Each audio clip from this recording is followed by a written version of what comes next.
পরিত্যক্ত বাড়িতে খেলার সময় বোমা বিস্ফোরণে জখম হলো 5 বালক। জখম 5 বালকের মধ্যে দুজন আশঙ্কাজনক অবস্থায় চিকিৎসাধীন হাসপাতালে।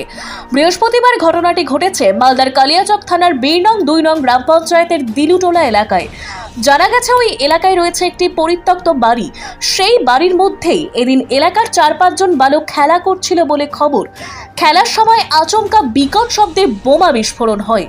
বিস্ফোরণে 4 বালক জখম হয়, তবে গুরুতর জখম হয় 2 জন। স্থানীয়রা তাদের সঙ্গে সঙ্গে উদ্ধার করে শিলামপুর গ্রামীণ হাসপাতালে পাঠান। এদিকে এই ঘটনাকে ঘিরে এলাকায় ব্যাপক চাঞ্চল্য ও আতঙ্ক তৈরি হয়।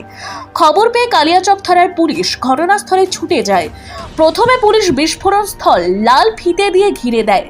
এরপর গোটা ঘটনা খতিয়ে দেখতে তদন্ত শুরু করে। স্থানীয়রা জানান, পরিত্যক্ত বাড়িটিতে আগে 2 ভাই বাস করত। তাদের মধ্যে একবার গন্ডগোল হয়েছিল। সেই গন্ডগোলের পর থেকে 2 ভাই এলাকা ছেড়ে চলে যায়। পরে তাদের মৃত্যু হয়েছে। এরপর থেকে বাড়িটি পরিত্যক্ত অবস্থায় রয়েছে। তাই পুরনো মজুদ বোমা বিস্ফোরণ ঘটে থাকতে পারে, অথবা কেউ বা কারা পরিত্যক্ত বাড়িতে বোমা মজুদ রেখেছিল, সেই বোমা বিস্ফোরণেও এই ঘটনা ঘটে থাকতে পারে। তবে সঠিক কী ঘটনা ঘটেছে তা পুলিশ তদন্ত করে দেখছে। শুনলাম কি যে এরকম বমে আওয়াজ হয়েছে, বমে আওয়াজ করে ছোট ছেলে অজ্ঞান হয়ে গেছে। কার বাড়িতে এটা হয়ে গেছে? এই আর কি বলছে ফরমানের বাড়িতে। এরা কেউ থাকে না কেন? না, এরা কেউ থাকে না। তো ফরমান মারা গেছে। দানেশের বাড়িতে কেউ থাকে না, ফরমানের বাড়িতেও থাকে না। বোম নিয়ে যখন হয়েছে এখন তো শুনছি একজন হয়েছে এখন, আর 4-5টি ছেলে অজ্ঞান হয়েছে। কে ওটা হয়েছে, আহত হয়েছে? ওটা গাবুর ছেলে। বয়স কত? প্রায় 10-12 বছর হবে। ছেলের নাম তো বলতে পারলাম না, গ্রামের আমাদের বাড়ি এখানে না। আপনার নাম? আমার নাম সাইদুল। কি হয়েছে বলেন তো একটু। ঘটনা এখানে বাচ্চাগুলো ওই ঘরটাতে খেলাধুলা করছিল।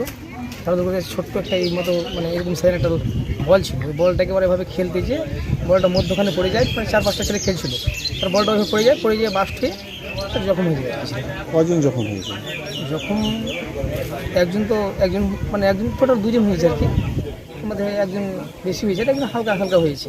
ছেলে 4-5টা ছিল অজ্ঞান হয়েছিল, কিন্তু ব্যাপার হচ্ছে ওরা সব সুস্থ আছে, ওদের কিছু ক্ষতি হয়নি। কার থেকে আহত হয়েছে একটু নামগুলো বলেন। নামগুলো জানি আচ্ছা, আলফাজ আর ওর বাবার নাম আরমান। বয়স কত বাচ্চা? বাচ্চারা সামনে মানে 10-12 বছর হবে, 10-12 বছর হবে। এটা কার বাড়িতে ঘটনাটা ঘটেছে? এটা হচ্ছে দানেশের বাড়ি।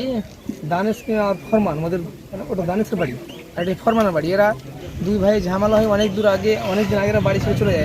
দুজনই ওরা মারা গেছে। একজনকে তো 2 জন মারা গেছে। ওরা একজন মারা গেছে 2015 সালে সম্ভবত, আর একজন 3 বছর আগে মারা গেছে। ওরা বাড়িতে কেউ নাই এখানে, ওর ফ্যামিলি বলে এখানে কেউ থাকে না। আপনারা কি মনে করছেন এটা কিভাবে হয়েছে? ওখানে কি বোম তৈরি করছিল না? না, এটা সম্ভবত আগের ওরা 2015 সালে যখন ওরা হয়তো, আমার মনে হচ্ছে আর কি যে 2015 সালে তখন ওদের ওই ঝামেলাটা চলছিল, ভাই ঝামেলা হয়ে এক ভাইকে কপিয়ে মেরে ফেলেছিল। তারপর কিন্তু হয়তো দেখা গেলো যে হয়তো ওই সময় তো বোম হতে থেকে গেছিলো, এরকম হতে পারে। আমার মনটা বলছে আর কি, আমি সঠিক তো বলতে পারছি না, কিন্তু দেখিনি। মনটা এরকম হচ্ছে হয়তো আগের হতে থেকে গেছে, বোমটা হয়তো ছেলেপেলে খেলাধুলা করতে গিয়ে বোমটা ফেটে গেছে, এরকম হবে সম্ভবত। এলাকার নাম কি? এটা গ্রামটা হচ্ছে দিলুটোলা, 2 নং পঞ্চায়েত, থানা কালিয়াচক। আপনার নাম কি? আমি এই গ্রামের মেম্বার, আমার নাম জাহাঙ্গীর আলম। এরকম কি আছে না, এরকম তো বোম উদ্ধার হয়নি, কিংবা আজকেও কোনো কিছু পাওয়া যায়নি, কোনো হদিশ পাওয়া যায়নি আর কোনো বোম আছে কি কিছু আছে এর মধ্যে কিছু এখন পর্যন্ত পাওয়া যায়নি, কোনো খবর নেই।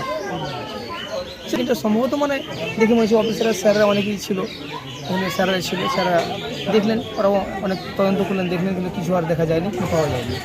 আমিও সাথে ছিলাম, ওই স্যারদের সাথে ছিলাম। ঠিক আছে।